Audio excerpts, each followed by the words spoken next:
آج کا جو ہمارا ٹاپک ہے وہ ہے 7 مشہور قرأتیں. ٹھیک ہے.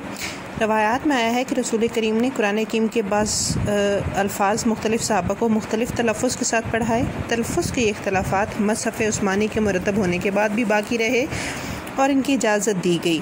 ان اختلافات پر مبنی قرأت میں سے 7 بہت مشہور ہوئیں اور ان ائمہ قرأت سے منسوب ہو گئیں یعنی ان کا تعلق ان سے جوڑ دیا گیا.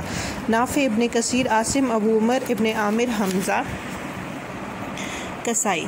قرأت کے ان اختلافات سے آیت کی معنی و مفہوم میں کوئی تبدیلی واقع نہیں ہوتی. سورہ بقرہ سے ان قرأت کی چند مثالیں. سورہ بقرہ کی آیت نمبر 9 میں نافع ابن کثیر اور ابو عمر نے وما یخادعون پڑھا ہے اور بیضاوی نے اسی کو اختیار کیا ہے، جبکہ عاصم، حمزہ، کسائی اور ابن عامر نے وما یخدعون پڑھا ہے اور قرطبی نے اسے اختیار کیا ہے، اور ہمارے ہاں مستمل نسخوں میں بھی اسی طرح ہے. مستمل یعنی استعمال ہونے والے. سورہ بقرہ کی آیت نمبر 10 میں عاصم، حمزہ اور کسائی نے بما کانوا یکذبون پڑھا ہے. مستمل نسخوں میں اسی طرح ہے اور بیضاوی نے بھی اسی کو اختیار کیا ہے، جبکہ باقی قراء نے اسے بما کانوا یکذبون پڑھا ہے اور قرطبی نے اسی کو اختیار کیا ہے. نیکسٹ ٹاپک ہمارا نقطے اور اعراب کب لگائے گئے قرآن مجید میں.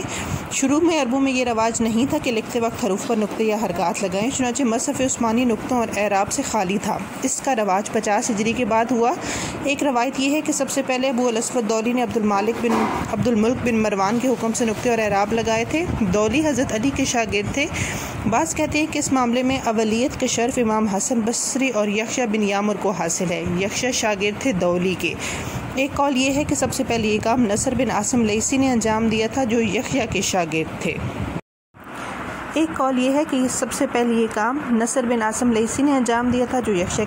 تھے. شروع میں اعراب کے طور پر بھی نقطے ہی لگائے جاتے جنہیں مختلف رنگ کی روشنائی کے ذریعے دوسرے نقطوں سے ممتاز کیا جاتا تھا. روشنائی جس کو آپ لوگ انک بولتے ہیں یعنی سیاہی. پھر ان کے لیے الگ علامات ایجاد کی گئیں جو آج کل بھی مستعمل ہیں یعنی آج کل بھی استعمال ہو رہی ہیں. علامات کا موجد ہوتا ہے ایجاد کرنے والا. مشہور و معروف الخلیل بن احمد فراہیدی ہے جو علم عروض کا موجد ہے اور جس نے عربی کی سب سے پہلی ڈکشنری مرتب کی تھی. سب سے پہلے اس نے النقط الشکل پر ایک کتاب لکھی. اس کے بعد ہمارا نیکسٹ ٹاپک ہے اعجاز القرآن یعنی قرآن مجید کو معجزہ کیوں کہا جاتا ہے. اللہ تعالیٰ نے اپنی آخری کتاب کا نام قرآن رکھا جس کا معنی ہے پڑھا جانے والا. قرآن مجید کو نازل ہوئے 1400 برس ہو گئے تھے اور ان 1400 سالوں میں پوری دنیا میں یہ سب سے زیادہ پڑھی جانے والی کتاب ہے. ہر لمحے اس کی تلاوت ہو رہی ہے. کروڑوں لوگ اسے روزانہ کئی بار پڑھتے ہیں. دنیا کی اور کوئی کتاب پڑھے جانے میں اس کے ہم پلہ بلکہ اس کے قریب بھی نہیں. ہم پلہ کا مطلب ہوتا ہے برابر. یہ ایک ایسا سچا نام ہے اس کتاب کا جو اس کے مصنف نے اسے دیا ہے. کہتے ہیں قرآن معجزہ ہے. معجزہ کی ڈیفینیشن سب سے پہلے آپ اس میں دیکھیں گے، آپ اس کو انڈر لائن کر لیجئے گا. میں ابھی آپ کو تھوڑی سی زبانی بتا دیتی ہوں. معجزہ ایسا کوئی بھی کام ہوتا ہے جس کو کرنے کی قدرت اور طاقت صرف اور صرف اللہ تعالیٰ کو ہو اور وہ کسی اور مخلوق کے بس کی بات نہ ہو. ٹھیک ہے. سابقہ انبیاء اور رسل کو اللہ تعالیٰ نے وقتی معجزے عطا کیے. جن لوگوں کے سامنے ان معجزوں کا اظہار ہوا صرف انہی نے ان کا مشاہدہ کیا. بعد میں آنے والے لوگوں کے لیے صرف روایتوں میں ان کا ذکر باقی رہا. حضرت محمد صلی اللہ علیہ وآلہ وسلم کو جو اللہ تعالیٰ کے آخری نبی اور رسول ہیں اور جن کی نبوت اور رسالت قیامت تک کے لوگوں کے لیے ہے، اللہ تعالیٰ نے قیامت تک زندہ اور باقی رہنے والا معجزہ عطا کیا اور وہ معجزہ ہے قرآن. یہاں پر اب معجزہ کی ڈیفینیشن دی گئی ہے. معجزہ ایسے کام کو کہتے ہیں جسے کرنے کی قدرت صرف اللہ تعالیٰ کو ہو اور وہ کسی مخلوق کے بس کی بات نہ ہو. وہ خارق عادت یعنی خلاف معمول ہو.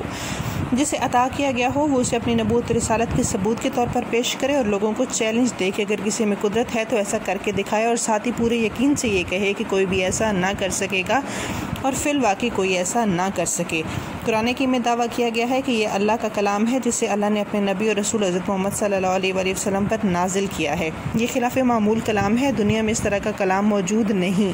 ساری دنیا کے انسان مل کر ایسا کلام پیش نہیں کر سکتے. قرآن حکیم میں ارشاد باری تعالیٰ ہے، کہہ دیجئے کہ تمام انسان اور جن اس بات پر اکٹھے ہو جائیں کہ اس قرآن جیسا بنا لائیں تو اس جیسا نہ لا سکیں گے خواہ ایک دوسرے کے مددگار ہوں. پورے قرآن کے مثل کلام لانا ممکن نہیں تو اس کی صورتوں جیسی 10 صورتیں ہی بنا لاؤ. یہ کیا کہتے ہیں کہ نبی نے قرآن خود گھڑ لیا ہے؟ کہہ دیجئے اگر تم لوگ سچے ہو تو تم بھی اس جیسی 10 صورتیں گھڑ لاؤ اور اللہ کے سوا جس کو بلا سکتے ہو بلا بھی لو. جن کو چیلنج دیا گیا وہ 10 صورتیں بنا لانے سے بھی عاجز رہے تو اس چیلنج میں مزید تخفیف کر دی گئی. تخفیف کا مطلب ہوتا ہے کمی. کیا یہ کہتے ہیں کہ پیغمبر نے خود قرآن گھڑ لیا ہے یا خود قرآن بنا لیا ہے؟ کہہ دیجئے اگر تم سچے ہو تو تم بھی اس جیسی ایک صورت بنا لاؤ اور اللہ کے سوا جن کو تم بلا سکتے ہو بلا بھی لو.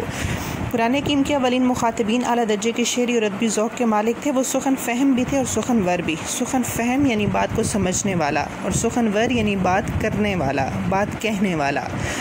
شاعری فنی اعتبار سے پختگی کے نہایت اونچے درجے پر تھی۔ جاہلی ادب میں سے نظم و نثر کے جو پارے عربوں کو پسندیدہ تھے، پارے ہوتے ہیں نمونے، وہ آج تک شاہکار ادب پارے قرار پاتے رہے ہیں۔ شاعری کا رواج تھا، گھر گھر شاعری ہوتی تھی۔ مرد و زن فی البدی شیخ کہتے تھے۔ فی البدی کا مطلب ہوتا ہے موقع کی مناسبت سے۔ ہر قبیلے کا ایک اونچے درجے کا شاعر ہوتا تھا۔ عکاظ وغیرہ مقامات میں میلے لگتے تھے جن میں شعراء اپنا اپنا کلام پیش کرتے۔ عکاظ جگہ کا نام ہے جہاں میلہ وغیرہ لگتا تھا۔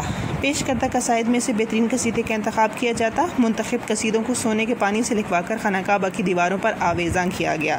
آویزاں کا مطلب ہوتا ہے سجانا۔ اگر یہ کہا جائے تو مبالغہ نہ ہوگا، مبالغہ غلط بات، کہ عربوں کو کوئی ہنر یا فن نہیں آتا تھا سوائے زباندانی اور شاعری کے، اور اس فن میں دنیا کی کوئی قوم ان کی ہمسری نہ کر سکتی تھی۔ ہمسری مطلب برابری۔ ان کی تمام تر صلاحیتیں اور توانائیاں صرف اسی ایک فن کے لیے وقف تھیں۔ شعر و ادب میں کمال درجے کی مہارت رکھنے والے اور اس پر فخر اور ناز کرنے والے عربوں کو یہ چیلنج دیا گیا کہ اگر تم سمجھتے ہو کہ یہ اللہ کا کلام نہیں بلکہ محمد کا اپنا بنایا ہوا یعنی انسانی کلام ہے، تو پھر تم سب مل کر اس کی صورتوں جیسی ایک صورت ہی بنا لاؤ، اور ساتھ یہ بھی اعلان کر دیا گیا کہ تم سب مل کر بھی ایسا نہیں کر سکو گے۔ تاریخ گواہ ہے کہ شعر و ادب کے میدان میں یہ سارے شہسوار قرآن کے دیے گئے اس چیلنج کو قبول کرنے سے عاجز رہے۔ اس کی بجائے انہوں نے اظہار ثانی اور پھر جنگ کا کٹھن راستہ تو اپنایا، جس میں انہیں اپنی جانوں سے ہاتھ دھونا پڑے، یا قیدی بننے کی ذلت گوارا کرنا پڑی، یا شکست و ہزیمت کے زخم چاٹنے پڑے۔ ہزیمت کا مطلب بھی شکست ہوتا ہے۔ لیکن اس بظاہر آسان چیلنج کو قبول کرنے کی جرت نہ کر سکے، ایسا کرنے کی مطلقاً کوئی ناکام کوشش بھی نہ کر سکے۔ نبی کریم نے کفار مکہ کی اظہار ثانی سے زچ ہو کر مدینہ منورہ ہجرت فرمائی۔ زچ ہو کر مطلب تنگ آ کر۔ وہاں عرب یہودیوں سے سابقہ پڑھا۔ سابقہ کا مطلب ہوتا ہے واسطہ پڑھنا۔ انہوں نے کفر کی روش اختیار کی تو وہاں بھی یہ چیلنج دیا گیا، ہم نے اپنے بندے کے اوپر جو نازل کیا اس کی بابت اگر تم لوگ کسی شک میں ہو اور تم سچے ہو تو اس ایسی ایک صورت بنا لاؤ اور اللہ کے سوا اپنے مددگاروں کو بھی بلا لو، پھر تم ہرگز ایسا نہ کر سکو گے، اور اگر تم ہرگز ایسا نہ کر سکو گے تو اس آگ سے بچنا جس کا ایندھن انسان اور پتھر ہیں جو کافروں کے لیے تیار کی گئی ہے۔ یہود میں سے کسی کو بھی یہ چیلنج قبول کرنے کی جرت نہ ہوئی۔ یہ چیلنج ہمیشہ کے لیے ہے، لیکن قرآن کا مقابلہ کرنے کی ہمت نہ کبھی کسی کو ہوئی اور نہ ہو سکے گی۔ اب ہم دیکھتے ہیں کہ وہ کون سی وجوہات ہیں جن کی بنا پر قرآن کو معجزہ کہا جاتا ہے، یعنی وجوہ اعجاز کیا ہیں۔ یہ امر تو مسلمہ ہے کہ قرآن حکیم اللہ تعالیٰ کا معجزہ ہے، لیکن اس کے معجزہ ہونے کے اسباب یا وجوہ کیا ہیں۔ یہ ایک کلام ہے جس کی زبان عربی ہے۔ عربی زبان و ادب میں مہارت رکھنے والے ہزاروں لاکھوں اشخاص ہوئے ہیں، مسلمان بھی اور غیر مسلم بھی۔ پھر اس کے مقابلے میں کوئی شخص کلام کیوں نہ پیش کر سکا؟ قرآن مجید میں ایسی کیا بات ہے کہ جس نے تمام لوگوں کو اس کا مقابلہ کرنے سے عاجز کر رکھا ہے؟ بہت سے علماء کرام نے اس کی وجوہ جاننے کی کوشش کی ہے۔ بعض کا خیال ہے کہ اس کا منفرد نظم و اسلوب ہی اس کی وجہ اعجاز ہے۔ اسلوب ہوتا ہے انداز، طریقہ، اور باقی سب باتیں قرآن کی خصوصیات ہیں۔ بعض کا کہنا ہے کہ قرآن مجید کی تمام خصوصیات مل کر من حیث الکل اسے معجزہ بناتی ہیں، یعنی کوئی ایک وجہ نہیں ہے، بہت ساری وجوہات ہیں جو قرآن کو معجزہ بناتی ہیں۔ کسی ایک کو وجہ اعجاز قرار نہیں دیا جا سکتا۔ چند وجوہات درج ذیل ہیں۔ پہلی وجہ ہے انوکھی صنف سخن۔ صنف کا مطلب ہوتا ہے قسم اور سخن ہوتی ہے بات۔ اس بات پر تمام علماء متفق ہیں، قرآن کا نظم و اسلوب اس کی وجہ اعجاز ہے۔ اسلوب مطلب انداز۔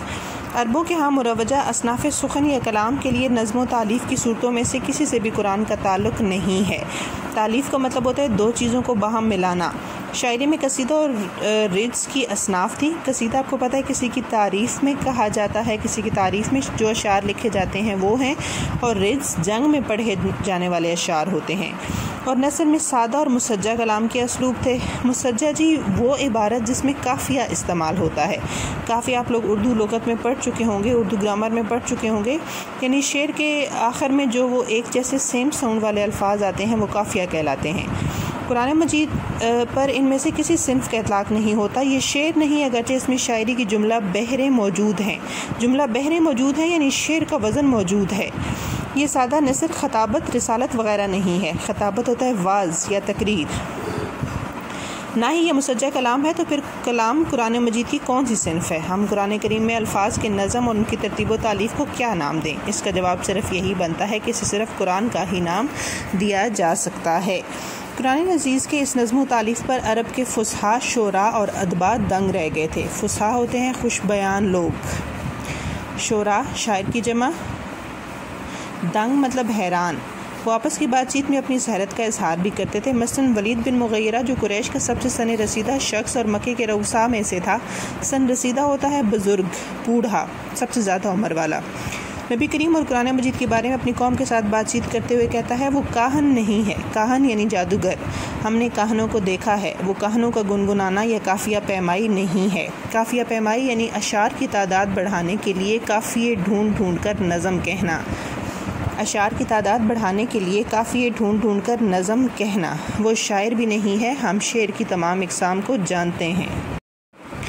قریش کا سردار عتبہ بن ربیعہ آپ سے قرآن مجید کی چند آیات سن کر گیا تو اس نے قریش سے کہا میں نے ایسی بات سنی ہے کہ واللہ کبھی نہیں سنی۔ واللہ وہ نہ شعر ہے، نہ جادو، نہ کہانت۔ کہانت سے مراد غیب کی بات۔ چنانچہ بہت سے مصنفین نے قرآن مجید کی معجزہ ہونے کی وجہ سے اس کا مخصوص منفرد نظم کلام ہی بتایا ہے۔ مثلا قاضی ابو بکر باقلانی کہتے ہیں اعجاز قرآن کی وجہ وہ نظم و تالیف اور ترتیب ہے جو اس میں پائی جاتی ہے، اور وہ کلام عرب کے نظام کی تمام صورتوں سے بالکل جدا گانا ہے۔ ایسا ہی قول زملکانی کا ہے۔ شیخ محمد عبدہ کا بیان ہے کہ قرآن کا نظم و اسلوب سب سے حیران کن عجائب میں سے ہے۔ اس پر اگرچہ علماء نے بہت گفتگو کی ہے لیکن کوئی بھی اس مسئلے پر گفتگو کا حق ادا نہیں کر سکا۔ قرآن کسی ایک نظم یا اسلوب میں نہیں ہے بلکہ اس کے 100 یا اس سے بھی زیادہ نظم یا اسلوب ہیں۔